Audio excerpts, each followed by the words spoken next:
Well, guys, I made no secret on my channel that I do like Atari. I'm obviously an Atari stockholder, and I do enjoy what Atari has made and what Atari has been acquiring over the last few years as a way to expand and obviously do more game preservation.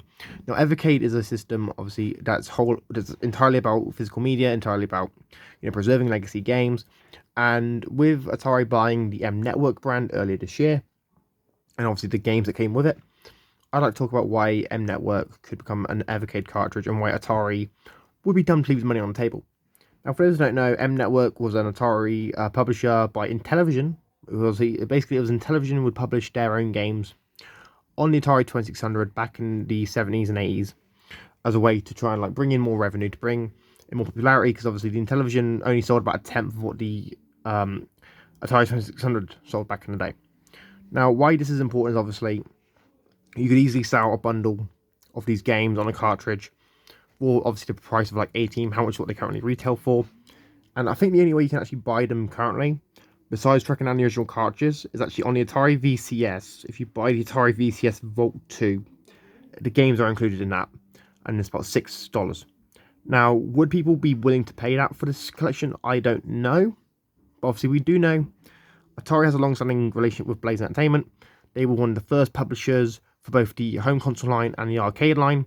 They also have the Lynx collections, which I think only the first one's actually Atari, ones that Atari actually owns. I think the second one's actually stuff from third-party developers like Songbird. But I digress. Now, would Atari be willing to make such a deal with Blaze?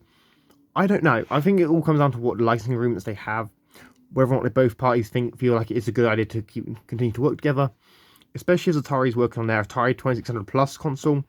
I feel like that might be a spanner in the works here, because Atari may want to keep those games for their own platform and their own cartridge-based console.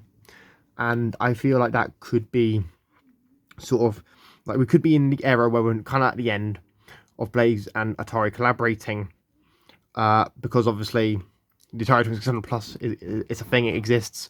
So hopefully we find out soon if the Atari 2600 Plus will have obviously an M Network cartridge, but also could we see Blaze actually continue to work for Atari, or are they now like bitter rivals? I have no idea.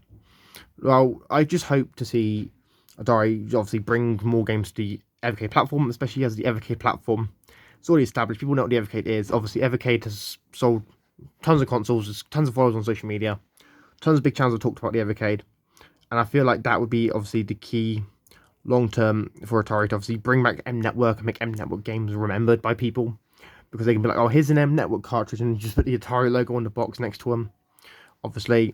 But that's just wishful thinking. It's wishful thinking, guys, because obviously we don't know yet if this will ever happen. Anyway, guys, let me know your thoughts about this in the comments down below. Would you want to see the M Network games on Evercade? Would you buy the cartridge? Would you not buy the cartridge? Let me know your thoughts in the comments down below. If you're new, make sure you subscribe, like, share, comment, turn notifications. I've been EC, and I'm signing out. Peace.